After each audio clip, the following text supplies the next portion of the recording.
My very first experience at Dobama was probably 11, 12 years ago, and they were in between spaces actually, and doing a series about the housing crisis.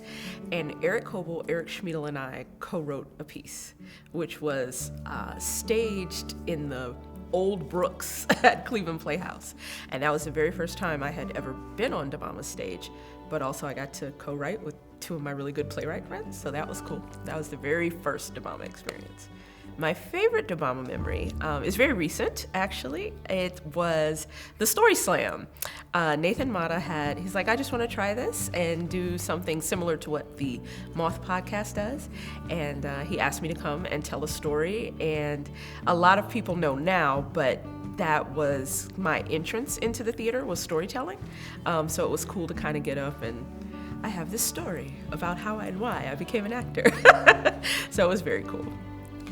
My favorite thing about Dobama is the people.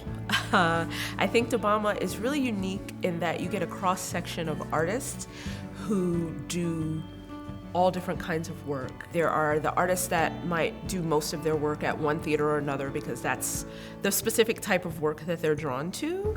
But I think Dobama kind of skates that razor's edge of how can we take a risk and dip our toe into this pool and into that one. And so you get a cross-section of artists here, both on stage and backstage, in terms of designers, that you won't necessarily see at other theaters in the city. And so you get to meet a lot of people that you might not meet if you don't do work at some of those other places. Also because I think of Dobama as a place where people are actually walking the talk. Nathan Mata has invited me to be a part of several things behind the scenes that people may or may not know that Dobama is involved in. One being Theater Artists for Social Change, which he and Tony Sias kind of launched. Neither of them runs it, but they launched that initiative to have a place where artists could come and talk about the work and, issues that might be coming up in the work, divorced of what place they might work for or be employed at. I think being able to create that kind of brave space where people are free to make mistakes and hear about the mistakes they might be making and then take the steps to learn and grow together is really vital and important. And I feel like Dobama is not afraid to step into that work very boldly. And Nathan Mata, Eric Coble, and myself were the authors of the Clean House Standards, which are in beta testing right now, but we, are trying to be preventative and preemptive and step forward and say, like, here are some standards for excellence and, that we can govern ourselves as adults and artists in this work and work collaboratively, bravely, safely, and creatively. I think Dobama is important to this community and this region because it's one of the theaters that is surviving and thriving. Be around 60 years is not an easy thing to do for any arts organization, and to have the level of support that Dobama has, both in the community at large and the artistic community. People don't stick around if they don't believe in the work, and people keep coming back because we believe in the work. Yeah.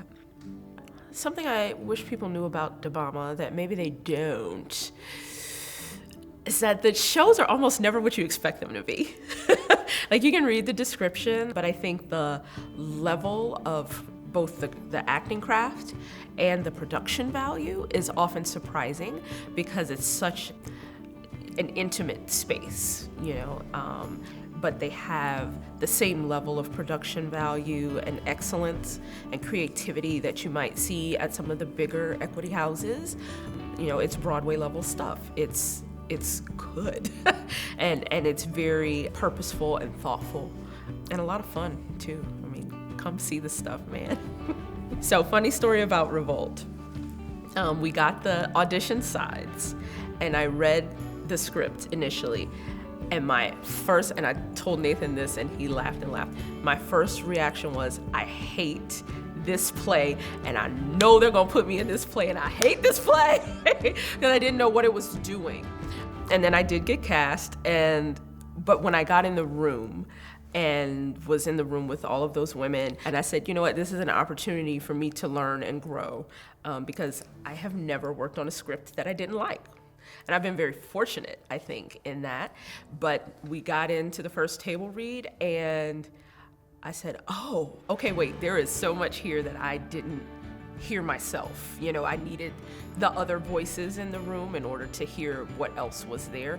And we had so much fun on that show. I had to learn to play the drums for that show, which I did not know how to do before. I still don't know how to play the drums. I will not insult any percussionists by saying that. I know how to play 1 minute of each of those songs, but I knew how to do that.